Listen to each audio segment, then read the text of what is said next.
நேயர்களே, தற்போது வெளியாகி இருக்கக்கூடிய மிக முக்கியமான லோக்பாலுடைய ப்ரெடிக்ஷன் தமிழ்நாட்டுடைய தேர்தலில் என்ன சொல்லுது அப்படின்னு நம்ம பார்க்கிறோம். திமுக கூட்டணி வெற்றி பெறும் என்றும் அது அமோக வெற்றியாக இருக்குமா?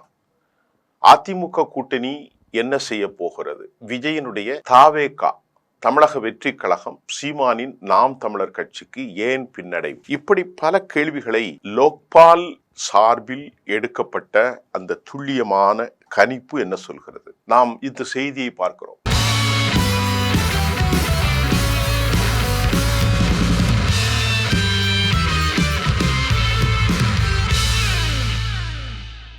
திராவிட முன்னேற்ற கழக கூட்டணி, அதாவது திமுக கூட்டணி அமோகமாக வெற்றி பெறும் என்றும் அதிமுக கூட்டணியும் அதே போன்று தாவேகா மற்றும் சீமானின் நாம் தமிழர் கட்சிக்கு கடும் பின்னடைவை சந்திக்கும் என்றும் லோக்பால் சார்பில் நடத்தப்பட்ட தேர்தலுக்கு முந்தைய இறுதி கருத்து கணிப்பில் தெரிவிக்கப்பட்டிருக்கிறது. வரக்கூடிய சட்டசபை தேர்தல்களில் உங்களுக்கு தெரியும், திமுக மதசார்பற்ற அணி ஒரு கூட்டணி, அதிமுக பாஜக மற்றொரு கூட்டணி, தாவேகா அதே போன்று நாம் தமிழர் திருமதி சசிகலா மற்றும் ராமதாஸ் இவர்களின் கூட்டணி என்கின்ற 5 நிலை கூட்டணிகள், அதாவது 5 முனை கூட்டணிகள் வலுவான கூட்டணிகள் தான்.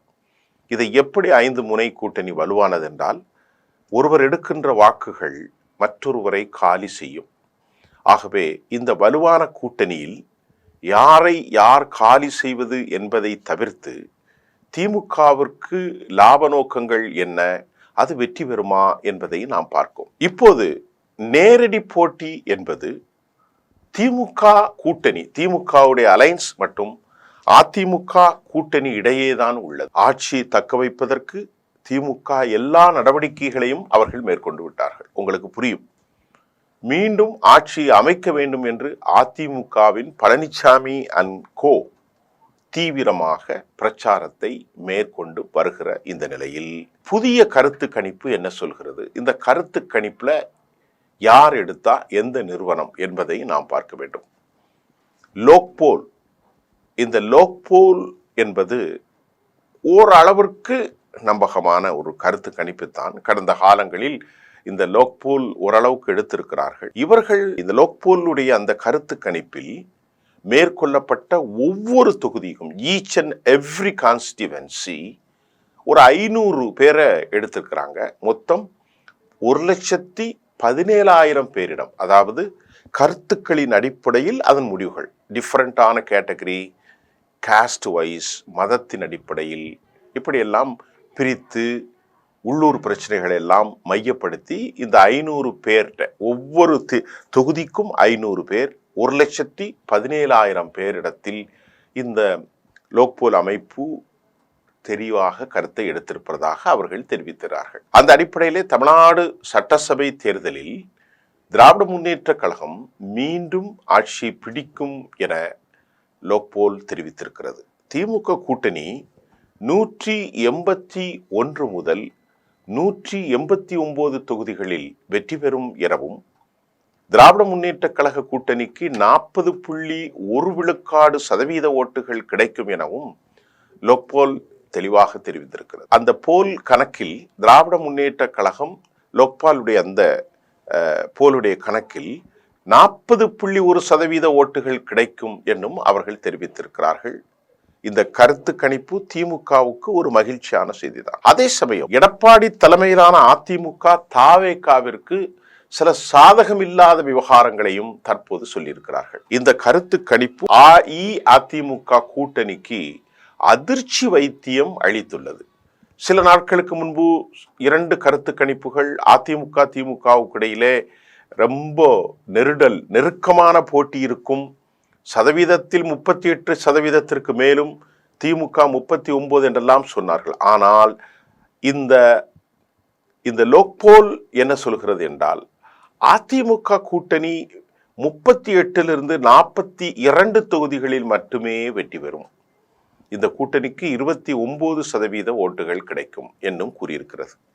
இதேபோல் தமிழ்நாட்டில் போட்டியிடுகிற பெரும் எதிர்பார்ப்புக்கு உள்ளான இளைஞர்களை வசியப்படுத்தியதாக அறியப்படும் விஜயனுடைய தமிழக வெற்றி கழகம் 8 முதல் 10 இடங்களில் வெல்லும் என்றும் தாவேகாவிற்கு 23.9% வரையிலான ஓட்டுகள் கிடைக்கும் என்று கூறப்பட்டுள்ளது.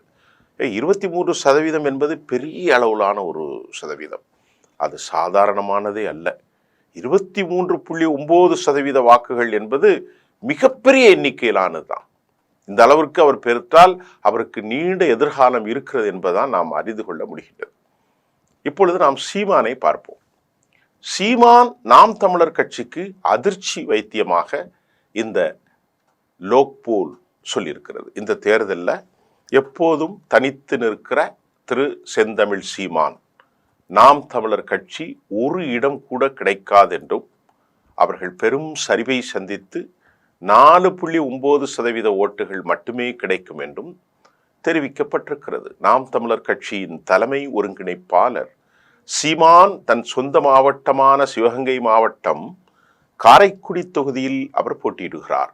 அங்கு அவர் வெற்றி பெறுவார் என்று அவரது கட்சியினர் நம்பிக்கை தெரிவித்த நேரத்தில் வரும் நிலையில் இந்த கருத்து கணிப்பில் நாம் தமிழர் கட்சிக்கு ஒரு இடம் கூட கிடைக்காது என்றும் 8 விழுக்காடு வாக்குகள் 4.9% அது குறையும் என்றும் அவர்களுக்கு நெகட்டிவான ஒரு தகவலும் ஏனைய பிற கட்சிகள் 2.1% வரையிலான வாக்குகளை பெறும் இருப்பினும் யாரும் வெற்றி பெற மாட்டார்கள் என்ற ஒரு கருத்து கணிப்பை அவர்கள் சொல்லியிருக்கிறார்கள். பல கருத்து கணிப்புகள் கருத்து திணிப்பாக இருக்கலாம்.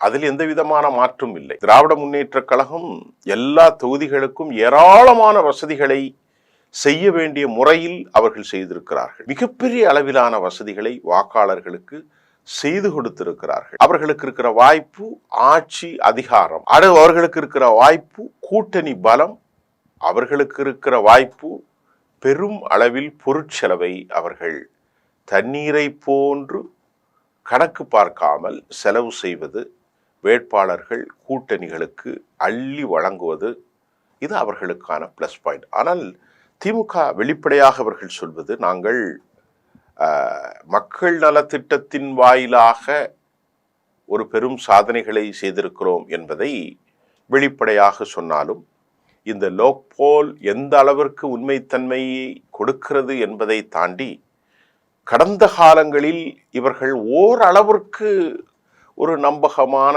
கருத்து கணிப்பை கொடுத்திருக்கிறார்கள் என்பதனால் நாம் இந்த விஷயத்தை மட்டும் பேச போகிறேன். ஏராளமான கருத்து கணிப்பை எல்லாம் நான் செய்தியாக பேசவில்லை. இந்த செய்தியை நான் பேசுவதற்கு ஒரு செய்தியாக உங்களுக்கு தர காரணம், இந்த லோக்போல் அமைப்பு ஓரளவிற்கு நம்பகமான ஒரு பிடிக்ஷனை கடந்த தேர்தல்களிலே அவர்கள் கொடுத்ததனால் இது கிட்டத்தட்ட ஓரளவுக்கு ஒத்து போகலாம். இல்லை என்றால் கடுமையான ஒரு போட்டியை நிகழலாம். இதில் திராவிட முன்னேற்ற கழகம் இத்தனை கூட்டணிகளை அமைத்தும் அவர்களுக்கு 40 விழுக்காடு மட்டும்தான் வந்திருக்கிறது. தாவேகாவை பொறுத்தவரை 23% மேல், அதிமுகவை பொறுத்தவரை 29%, சீமானை பொறுத்தவரை 4.9, மற்றவர்கள் 2% மேல் 3% இருக்கலாம் என்ற கருத்தை நாம் இங்கொழுது பார்க்கிறோம். மிக முக்கியமான ஒரு காலகட்டம் இப்பொழுது ஆரம்பித்திருக்கிறது தமிழ்நாட்டு அரசியலில். இது உண்மையாக இருந்தால் அது தேர்தலில் மீண்டும் திமுகவுக்கு வழிவகுக்கும். அதே நேரம் தாவேகா பெறுகிற வாக்கின் அடிப்படையில் 2029 தேர்தலில் புதிய தமிழ்நாட்டின் கட்சிகள் எழுச்சி அமையலாம் என்பதே நமது பார்வையாக இருக்கிறது. மீண்டும் அடுத்த செய்தியில் நான் உங்களை சந்திக்கின்றேன். நன்றி.